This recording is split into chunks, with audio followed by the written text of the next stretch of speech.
Je vous remercie, Monsieur le Président. Alors, une nouvelle fois, vous annoncez faire des économies sur le fonctionnement à hauteur de 30 millions d'euros. Alors, il n'y a pas besoin de chercher bien loin, on vient trouver les 26 millions d'économies déjà qui se font directement sur la formation professionnelle. Le constat est clair, dans notre région, la formation professionnelle est devenue la variable d'ajustement évoquée dans le propos de présentation du budget.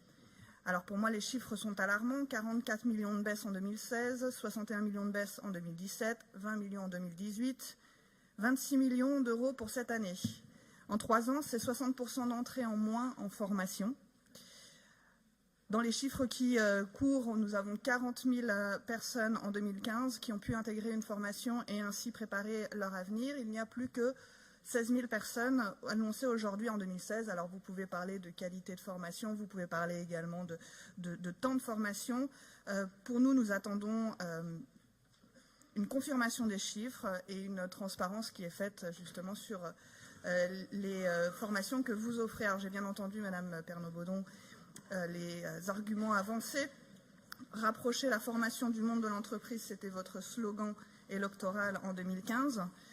Mais le monde économique ne peut bien évidemment pas tout. Les entreprises peuvent effectivement professionnaliser et qualifier leurs employés qui ont pu intégrer le monde du travail, parfois par la voie intérimaire, mais aussi par une formation initiale. Mais qu'en est-il de celles et ceux qui ne poussent pas la porte de ces agences d'intérim, qui n'ont pas les prérequis pour accéder à l'emploi, le savoir-être et les compétences de base? Je rappelle que la formation professionnelle est une compétence de la région et qu'elle doit s'en saisir pleinement.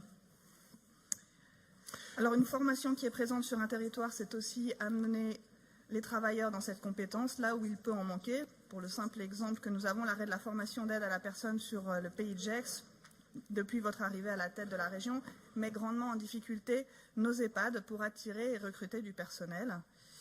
Le président Quadrini du Césaire vous appelle à intégrer le partenariat gagnant-gagnant avec l'État concernant la formation professionnelle. C'est bien du plan d'investissement compétences que vous avez évoqué tout à l'heure et toutes les régions qui ont été sollicitées ont répondu favorablement, sauf 2, dont la nôtre, j'en suis navrée.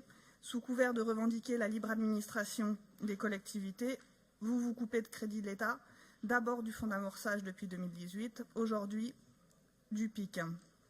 Je voudrais, au risque d'ébranler votre soi-disant bonne gestion, de manger sur les économies que vous faites sur le dos des Auvergnats et des Rhône-Alpins, nous proposons avec cet amendement de rétablir le budget sur la formation professionnelle au niveau de 2017 et ainsi remplir les conditions d'entrée dans le plan d'investissement pour les compétences. Je vous remercie.